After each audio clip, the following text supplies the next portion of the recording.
What if one of the most common assumptions in Christianity isn't actually even stated in the text? Most of us have been taught that Adam and Eve were cursed in the Garden of Eden. But if you slow down and read Genesis for yourself, you may discover something surprising.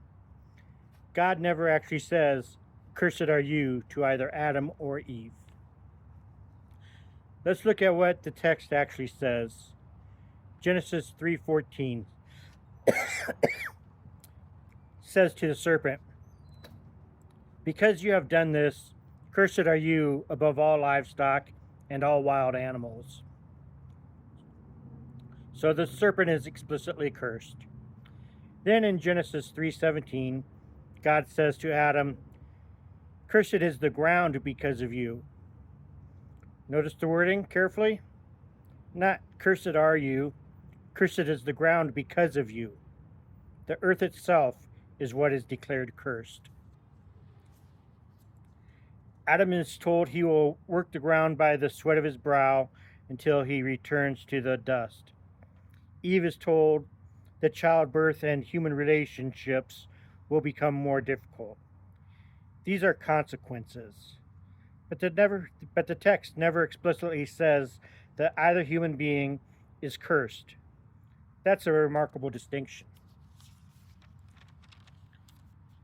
Later in Scripture, we find another principle. Ezekiel 18 says, "The one who sins is the one who will die. The child will not share the guilt of the parent." Likewise, Deuteronomy tells us, "Each person shall die for their own sins." These passages emphasize personal responsibility rather than inherited guilt. Now, Christians have understood these passages in different ways for centuries. Some traditions teach original sin as inherited guilt. Others understand humanity to inherit morality and a broken world, rather than Adam's guilt. Wherever you land, Genesis itself invites you to read carefully. Perhaps the story isn't that humanity was created cursed. Perhaps the story is that humanity now lives in a world where the ground itself has become difficult to cultivate. That's a subtle difference, but an important one. So here's my encouragement. Open Genesis 3. Read every word slowly.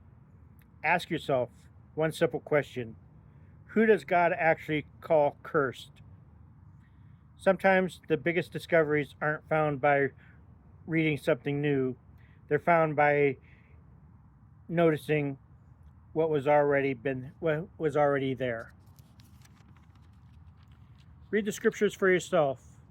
Ask honest questions, meditate, and seek truth with humility.